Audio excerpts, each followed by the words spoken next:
Hello viewers, দুলি রান্নাবান্না এবং লাইফস্টাইলে আপনাদেরকে ওয়েলকাম।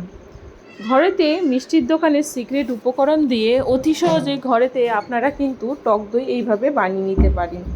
যেমন শক্ত হবে এবং খেতে ঠিক টেস্ট মিষ্টির দোকানের মতনই হবে।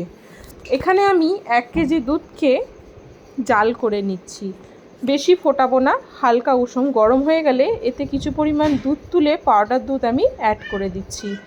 পাউডার দুধটা এর মধ্যে দিয়ে আরও 5 মিনিট দুধটাকে ফুটিয়ে জাল করে নেব।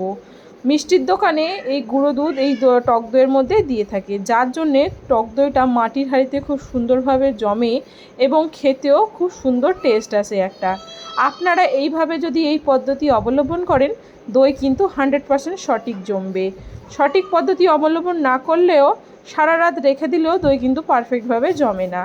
এই পর্যায়ে আমার দুধটা রেডি হয়ে গেছে, আমি নামিয়ে নিচ্ছি। দুধটা হালকা উষুম গরম আছে, কিন্তু আমি কিছু পরিমাণ টক দই তুলে একটা ছাঁকনি দিয়ে জল ঝরিয়ে রেখেছি। জল ঝরিয়ে রাখলে শুকনো টক দইটা হলে টক দইটা কিন্তু সঠিকভাবে মোটা জমে থাকে।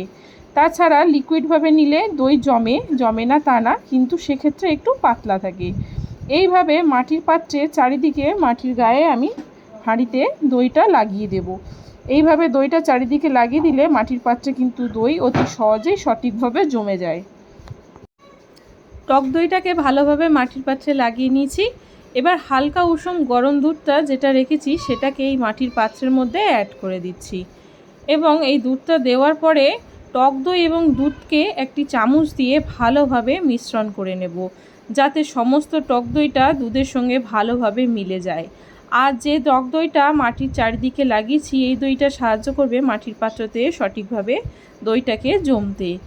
এইভাবে ভালোভাবে নেড়ে নিয়ে এর ওপরে একটা অ্যালুমিনিয়াম ফয়েল পেপার দিয়ে ওভারনাইট রেখে দিলেই টক দই কিন্তু রেডি। সারা রাত এইভাবে রেখে দেওয়ার পর সকালে যখন দইটি জমে যাবে, ফ্রিজে 1 থেকে 2 ঘন্টা রেখে দিলে কিন্তু দইটি আরও পারফেক্ট এবং শক্তভাবে জমে যাবে। এই পর্যায়ে দইটি খেতে লাগে দুর্দান্ত।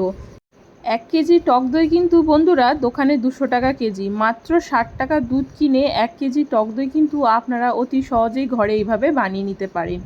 এই গরমে টক দই লস্যি, টক দই কারি এবং টক দইয়ের আরও নানা রকম রেসিপি বানিয়ে খেতে পারেন। তাছাড়া টক দই রোজ লস্যি একটা নতুন ট্রেন্ডিং রেসিপি ইউটিউবে আমার চ্যানেলে দেওয়া আছে, দেখতে পারেন।